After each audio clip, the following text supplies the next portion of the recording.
Réel plaisir pour moi de m'adresser à vous en cette date du 21 mars 2024 où nous nous réunissons dans cette salle pour procéder à l'ouverture de cet atelier de vulgarisation de la nouvelle politique salariale équitable dans le secteur public burundais et du nouveau statut des fonctionnaires.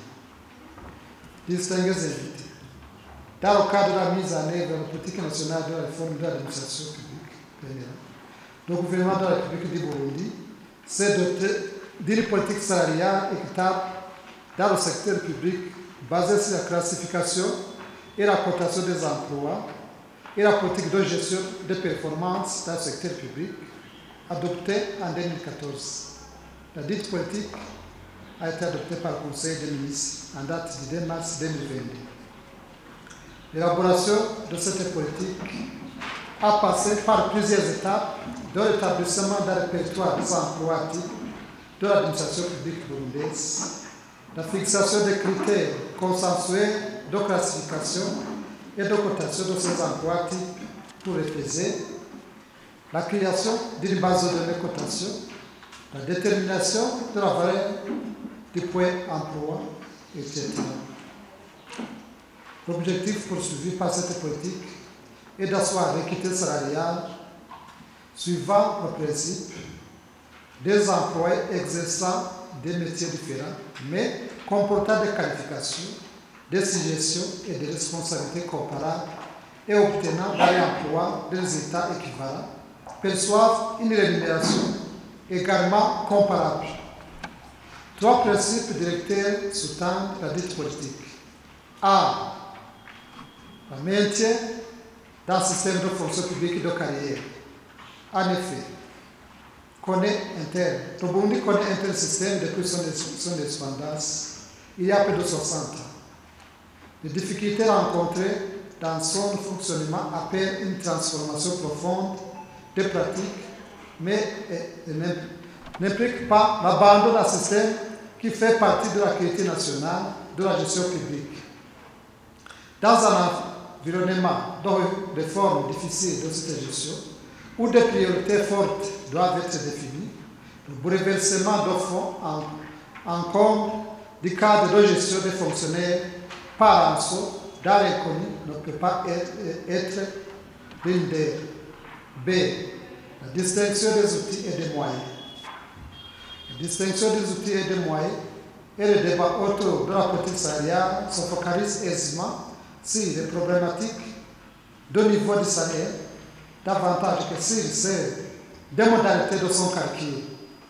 Du point de vue des fonctionnaires, comme d'ailleurs dans le gouvernement attentif aux équilibres budgétaires, cette approche est évidemment très légitime. Mais c'est elle notamment qui a permis la désintégration du système de rémunération en traitant de manière catégorielle ces questions de niveau sans s'opposer globalement à la question du mécanisme général de fixation des salaires. C'est le principe du maintien des avantages acquis. La mise en œuvre de cette nouvelle politique salariale ne peut se traduire par la diminution du salaire de qui que ce soit et n'implique en revanche pas de refus de changement de règles qui, à l'avenir, régiront la situation de chacun. La structure de rémunération, ses composantes sont désormais les suivantes. Une part indiciaire, salaire de base, qui tient compte du niveau de qualification au recrutement et à l'ancienneté. Une part emploi, qui tient compte de l'emploi type effectivement occupé, suivant la classification et la cotation des emplois qui ont eu lieu. Une part de performance, définie comme un complément ponctuel de rémunération, suivant le mérite individuel, suite à l'implémentation de la politique de gestion des performances. Une part liée à la situation individuelle du personnel, exemple, allocation familiale.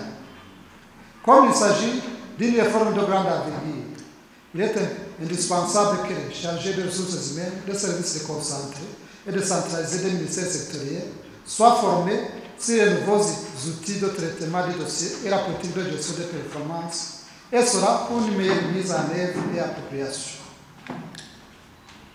Distingués invités, au cours de l'exercice 2022-2023, nous avons fait une large campagne de sensibilisation des groupes de personnels concernés sur le contenu et le prescrit de la nouvelle politique salariale en vue d'une bonne appropriation. L'exercice 2023-2024 a débuté avec la bascule vers un nouveau système de rémunération.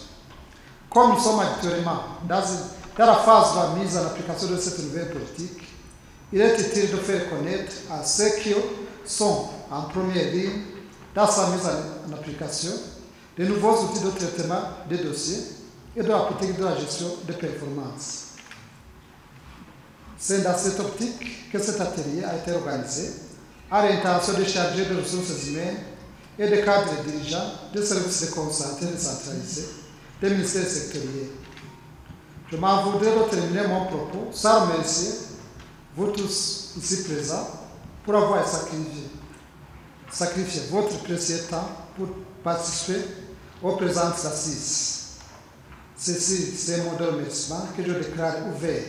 L'atelier de vulgarisation de la politique salariale équitable dans le secteur public. Je vous souhaite plein succès lors de ces travaux. Que Dieu vous bénisse. Je vous remercie.